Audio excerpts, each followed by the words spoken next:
En el nombre del Padre, del Hijo y del Espíritu Santo. Amén. De la primera carta del apóstol San Juan. Queridos hijos, ¿quién es el que vence al mundo? Solo el que cree que Jesús es el Hijo de Dios. Jesucristo, el que vino por medio del agua y de la sangre, Él vino no solo con agua, sino con agua y con sangre. Y el Espíritu es el que da testimonio, porque el Espíritu es la verdad. Así pues, los testigos son tres: el Espíritu, el agua y la sangre, y los tres están de acuerdo. Si aceptamos el testimonio de los hombres, el testimonio de Dios vale mucho más, y ese testimonio es el que Dios ha dado de su Hijo. El que cree en el Hijo de Dios tiene en sí ese testimonio. El que no le cree a Dios hace de él un mentiroso, porque no cree en el testimonio que Dios ha dado de su Hijo.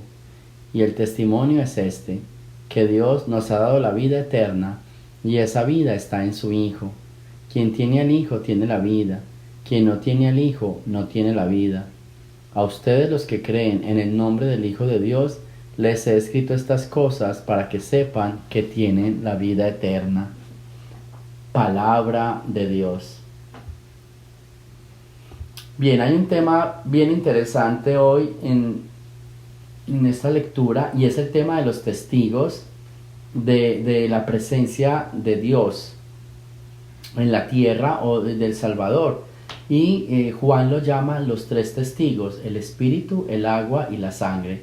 Durante todo el transcurso de la vida, la salvación de Dios siempre se está enmarcada o estaba muy enmarcada por el agua, ¿sí? Dios salva a su pueblo por el agua, y queda como marcada como el agua, como la salvación. Pero con su Hijo no solo es con agua, sino con sangre, ¿sí? La diferencia de Jesús es que Jesús no hay una salvación solo con agua, sino que también la hay con su propia sangre. Por eso cuando uno lee la pasión de Cristo en el Evangelio de San Juan dice que del costado de Cristo salió sangre y agua, ¿sí?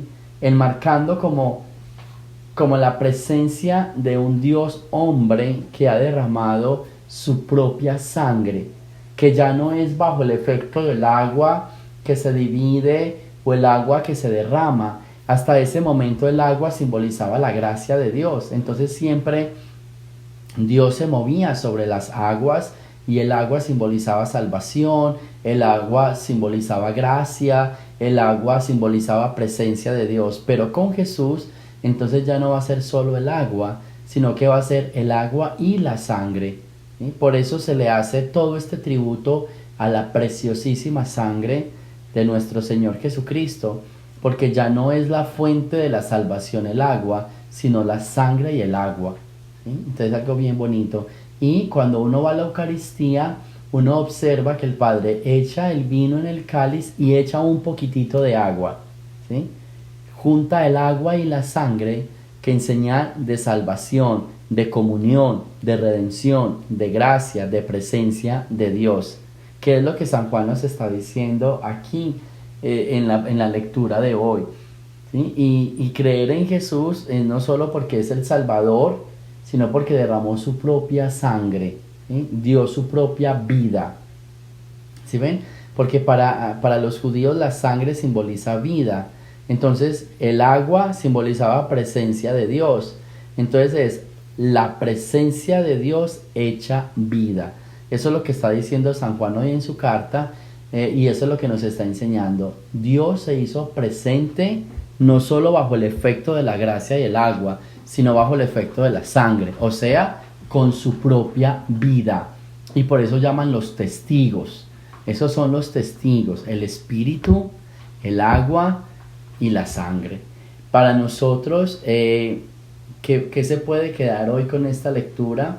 Es como ir ahondando en este misterio. Lo que les decía, por ejemplo, ahora de la Eucaristía, que una vez va a la misa y quizás no se da cuenta de este hecho o de este acto, cuando el Padre echa el poquito de agua en el cáliz, que ya tiene vino, ya tiene sangre. Ese simboliza esa presencia de los testigos y esa salvación. Entonces se nos queda a nosotros esa enseñanza. Ya para nuestra vida práctica es la invitación que nos está haciendo Juan en este día, y es vencer al mundo a través de ese Dios hecho vida, ¿sí? Siempre se vence al mundo a través de ese Dios hecho vida, o sea, invocando la presencia de Jesús. Es por eso que siempre en el nombre de Jesús, ya lo dice también San Pablo, toda rodilla se doble en el cielo y en la tierra. Y hoy entonces le rendimos un tributo muy especial a la sangre de Cristo, que mezclada con el agua va a simbolizar entonces la salvación de un Dios hecho carne, hecho vida y en medio de nosotros. Del Santo Evangelio según San Lucas. En aquel tiempo, estando Jesús en un poblado, llegó un leproso y al ver a Jesús se postró en tierra, diciendo: Señor, si quieres puedes curarme. Jesús extendió la mano y lo tocó, diciendo: Quiero, queda limpio. Y al momento desapareció la lepra. Entonces Jesús le ordenó que no lo dijera a nadie y añadió: Ve, preséntate al sacerdote y ofrece por tu purificación lo que Moisés prescribió. Eso le servirá de testimonio. Y su fama se extendía más y más. Las muchedumbres acudían a oírlo y a ser curados de sus enfermedades, pero Jesús se retiraba a lugares solitarios para orar. Palabra del Señor. Bueno, tenemos aquí el milagro de este leproso, que siempre estos leprosos son dos episodios, los de los leprosos. Me sorprenden en el sentido de que se acercan a Jesús y en vez de rogarle para que los cure, simplemente le dicen: si quieres. Y esa frase a mí me gusta mucho, porque uno bien desesperado, con una enfermedad que es horrible, y teniendo a alguien que le puede curar, y uno termina diciéndole: si quieres. O sea, no se la está imponiendo, no es una obligación, es si él quiere. Y eso es bien bonito. O sea, a mí me parece que eso es un gesto bien para hacer una buena meditación. Si quieres puedes curarme. No es que lo tengas que hacer, es si lo quieres hacer. Y esa es la manera en que uno se tiene que acercar siempre a Jesús. No es que Él me tenga que ayudar, y si no me ayuda me enojo. Si quieres, Señor, puedes ayudarme. Si quieres, extiende tu mano sanadora y acompáñame en este punto de mi vida. Esa es la frase que uno le tiene que decir a nuestro Señor. Y esa es la frase que hoy está contenida precisamente en este evangelio de hoy. El si quieres, el si quieres. Esto es bien interesante y esto es bien bonito para que lo tengamos en cuenta. Cada uno de nosotros hágale una oración al Señor, pero no es: Señor, me tienes que dar esto, Señor, hazme esto, Señor, ayúdame en esto. No, agrégale siempre esa frase: Señor, si quieres. Es que cuando tú le estás diciendo si quieres a Dios, le está diciendo si es conveniente para mí, si es necesario en mi vida. Eso significa el si quieres. Ni siquiera es por el Señor, es por nosotros mismos. Si es conveniente, si es necesario, si es válido. Eso significa la frase si quieres. Entonces, es bien bonito. Ahora, luego viene este tema donde Jesús se retira a lugares apartados porque mucha gente lo buscaba. Siempre he dicho, la fama no es buena. Y una vez es como que, y lo observo mucho en predicadores, ¿sí?, que se creen pues ya los grandes y ya, hey, retírense un poco. La fama no es buena. Lo daña a uno, lo pervierte a uno. Y una vez se cree como el salvador de la humanidad. El salvador de la humanidad, llamado Jesús, en vez de aparecer, trataba de desaparecer, que no lo viera mucha gente. Y nosotros a veces queremos ser salvadores de la humanidad y aparecemos en todo, haciendo todo, ayudando en todo. No, no es así.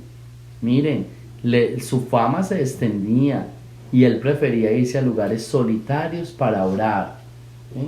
Que a veces nosotros queremos ser los salvadores y estar en toda parte, ayudando a todo mundo y haciendo todo tipo de milagros. Hey, no es así. Eso no son los caminos y eso no son los planes de Dios. Con Dios no se trabaja de esa manera. Dios actúa, pero no actúa robándose el show y queriendo aparecer en toda parte. Dios actúa de una manera sigilosa, de una manera cautelosa y siempre anónima. Otra de las frases ahí, de una manera anónima. No es que quiera aparecer siempre, que a veces nosotros pensamos que tenemos que aparecer. Si no aparecemos, entonces imagínense, nos destruimos. No es así. Entonces es, si quieres y si nosotros vamos a ayudar, que no seamos los dueños del show, los dueños de la función, que seamos bien reservados. Vamos a pedirle, pues eso se llaman actos de humildad. Pidámosle al Señor que nos dé siempre esos actos de humildad.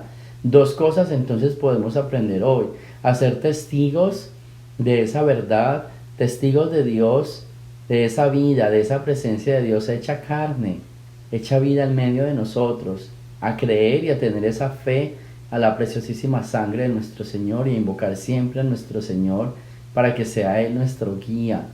Y lo segundo, acercarnos a Él sin que Él nos tenga que dar.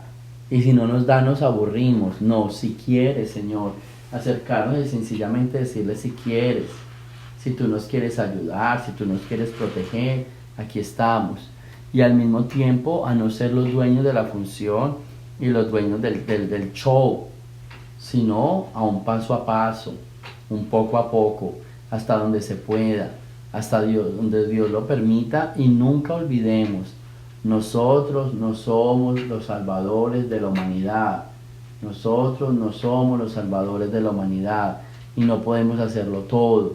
En muchos aspectos de la vida, Dios, hecho hombre, quiso permanecer en silencio, ¿sí? No todos los que le pidieron un favor lo obtuvieron. Entonces, vamos a dejar todo el tiempo de Dios y en las manos de Dios. Seamos testigos entonces de Jesucristo, invoquémoslo siempre, tengámoslo presente siempre, hagamos todo en el nombre del Señor Jesús y acerquémonos a Él con actos de humildad. Si quieres me puedes ayudar, si no, de todas maneras yo voy a seguir caminando contigo. En ti confío, en ti pongo mi vida y sé que en tu caminar no sea color de rosa toda mi vida, sino que sea todo de acuerdo a tu voluntad y a tu palabra. Gloria al Padre, al Hijo y al Espíritu Santo, como era en el principio, ahora y siempre, por los siglos de los siglos. Amén. El Señor esté con ustedes, y la bendición de Dios Todopoderoso, Padre, Hijo y Espíritu Santo, descienda sobre ustedes y me los acompañe siempre. Jesús, María y José.